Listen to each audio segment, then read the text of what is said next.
Hello physio doctors, बहुत बहुत नमस्कार। कैसे हैं आप लोग? उम्मीद है बहुत अच्छे होंगे। आज का वीडियो बहुत इन्फॉर्मेटिव और इम्पॉर्टेंट है।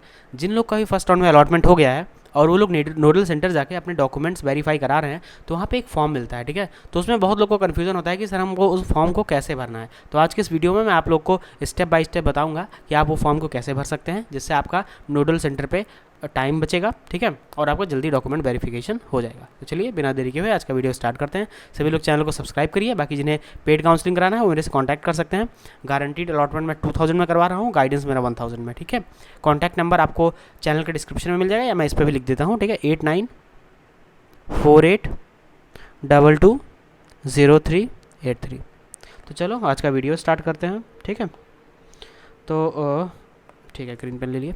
सबसे पहले आपका नोडल सेंटर आप लोग को पता होगा, नेशनल होम्योपैथिक मेडिकल कॉलेज, ये आपका विराजखंड गोमती नगर में है, ठीक है। फिर इसमें आपको अपनी फ़ोटो पेस्ट करनी है। एक फ़ोटो पेस्ट करने वाला ऑप्शन होगा, वहाँ पे जो फोटो पेस्ट होगी आपके नीट एग्जाम में जो आपने फोटो लगाई है वही फोटो पेस्ट होगी सेम। तो इसलिए आप 2-3 फोटो बनवा के लेकर जाइए, ठीक है। फिर यहाँ पे आपको कोर्स टिक करना है कि आप किस किस कोर्स के लिए काउंसलिंग करा रहे हैं।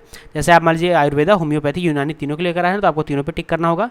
अगर आप मान लीजिए सिर्फ आयुर्वेदा के लिए करा रहे हैं तो आयुर्वेद पे, ठीक है। अगर मतलब जिस आप पर्टिकुलर कोर्स के लिए करा रहे हैं उस पर आप टिक करिए, ठीक है। लेकिन आपको मान लीजिए चॉइस फिलिंग तीनों अगर आपने किया है तो आप तीनों इस पर टिक कर दीजिए, ठीक है। और बाकी अलॉटमेंट वगैरह है, आपका मान लीजिए कि फर्स्ट राउंड में होम्योपैथी में अलॉटमेंट है, लेकिन उसका सेकंड में आपका आयुर्वेदा में अलॉटमेंट हो तो आप उस पर टिक कर दीजिए रिस्पेक्टिव कोर्सेज पे। फिर यहाँ पे आपको अपना नीट रोल नंबर भरना है। फिर अभ्यर्थी का पूरा नाम, यहाँ पे आपको अपना पूरा नाम कैपिटल लेटर में लिखना है, ठीक है। फिर यूपी आयुष काउंसलिंग का रजिस्ट्रेशन नंबर, जो रजिस्ट्रेशन नंबर आपके रेसिप्ट पे डाउनलोड हुआ है वो आपको देना होगा, ठीक है। फिर यहाँ पे यूपी सीरियल नंबर, यहाँ पे अपना स्टेट रैंक वही सीरियल नंबर जो होता है वो यहाँ पे आपको लिखना होगा, ठीक है। फिर और ऑल इंडिया काउंसलिंग मतलब जो आपका नीट का काउंसलिंग है उसका जो रजिस्ट्रेशन नंबर है वो यहाँ पे लिखना होगा। यहाँ पे आपको ऑल इंडिया रैंक लिखना होगा। नीट में आपका कितना मार्क्स है यहाँ पे लिखना होगा, ठीक है। परसेंटाइल लिखना होगा। आपके पिताजी का नाम लिखना होगा। जन्म तिथि अंकों में लिखना है और फिर यहाँ पे शब्दों में लिखना है, ठीक है। फिर रजिस्टर्ड मोबाइल नंबर 1-2 और रजिस्टर्ड ईमेल यहाँ पे लिखना है।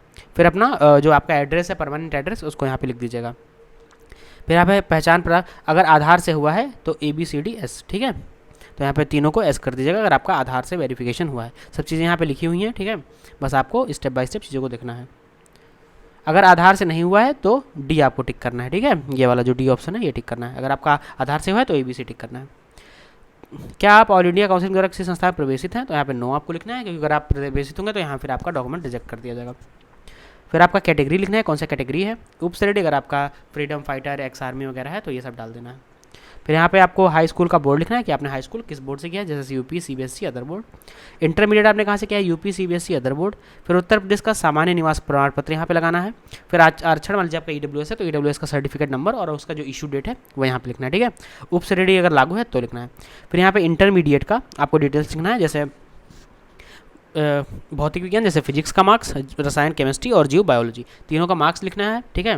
पूर्णांक कितना था उतना लिखना है और इतना परसेंटेज लिखना है यहाँ पे, ठीक है।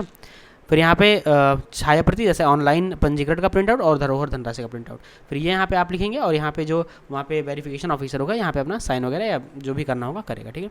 तो ये सारी बातें हैं जो आप लोग के लिए बहुत इंपॉर्टेंट है, तो आप इन सब चीज़ का ध्यान दीजिएगा, ठीक है।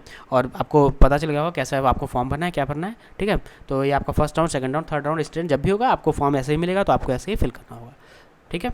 आप लोग का आज की वीडियो में जुड़ने के लिए बहुत बहुत धन्यवाद। नमस्कार।